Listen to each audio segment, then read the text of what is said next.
नमस्कार शेतकरी बांधवांनो, पीएम किसान सन्मान निधीच्या 23व्या हप्त्या संदर्भातली एक अत्यंत महत्त्वाची माहिती समोर आलेली आहे। मित्रांनो, अखेर या पीएम किसान सन्मान निधीच्या 23व्या हप्त्याचे पैसे शेतकऱ्यांच्या खात्यामध्ये कधी जमा होणार आहेत, तसेच या पीएम किसान योजनेच्या शेतकऱ्यांना जर लाभ घ्यायचा असेल तर त्याची अर्ज प्रक्रिया कशी असणार आहे, कागदपत्र काय काय लागणार आहेत, ते देखील संपूर्ण माहिती या व्हिडिओच्या माध्यमातून आता आपण जाणून घेणार आहोत। त्यामुळे हा व्हिडिओ तुम्ही पूर्ण बघा आणि आपल्या माझी माहिती या यूट्यूब चॅनलला सबस्क्राइब करा। शेतकरी मित्रांनो, केंद्र सरकारची प्रधानमंत्री किसान सन्मान निधी योजना ही देशातील शेतकऱ्यांना आर्थिक मदत देणारी महत्त्वाची योजना आहे। या योजनेअंतर्गत पात्र शेतकऱ्यांच्या बँक खात्यात दरवर्षी 6,000 रुपये थेट जमा केले जातात।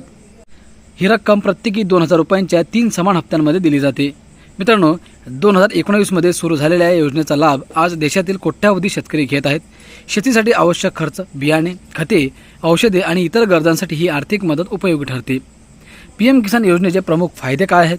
मित्रांनो, दरवर्षी 6,000 रुपयांची आर्थिक मदत रक्कम थेट शेतकऱ्यांच्या बँक खात्यात जमा केली जाते। मित्रांनो, तसेच लहान आणि अल्पभूधारक शेतकऱ्यांना आधार, शेती खर्चातील आर्थिक मदत, संपूर्ण प्रक्रिया ऑनलाईन उपलब्ध आहे। पीएम किसान योजनेसाठी पात्रता काय लागते?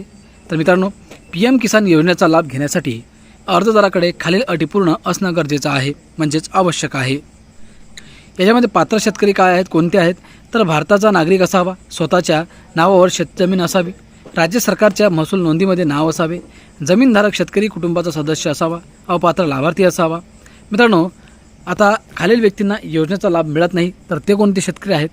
तर आयकर भरणारे नागरिक, विद्यमान किंवा माजी खासदार, आमदार, सरकारी अधिकारी आणि कर्मचारी, डॉक्टर, इंजिनियर, चार्टर अकाउंटंट, वकील यांसारखे व्यावसायिक आणि संस्थात्मक जमीनधारक यांना या योजनेचा लाभ मिळत नाही।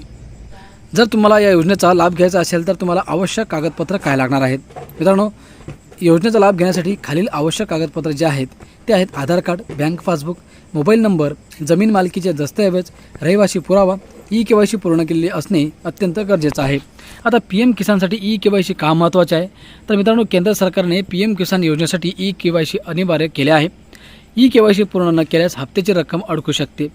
ई-केवायसी करण्याची प्रक्रिया काय आहे?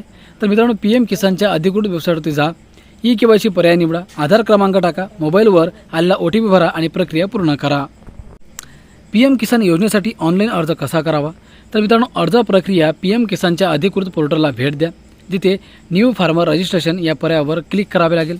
आधार क्रमांक आणि मोबाईल नंबर भरा, जमीन आणि वैयक्तिक माहिती भरा, आवश्यक कागदपत्रे अपलोड करा आणि अर्ज सबमिट करा।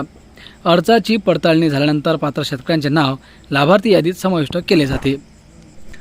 पीएम किसान लाभार्थी यादी कशी तपासावी? तर मित्रांनो, अनेक शेतकरी आपले नाव लाभार्थी यादीत आहे की नाही हे तपासत असतात।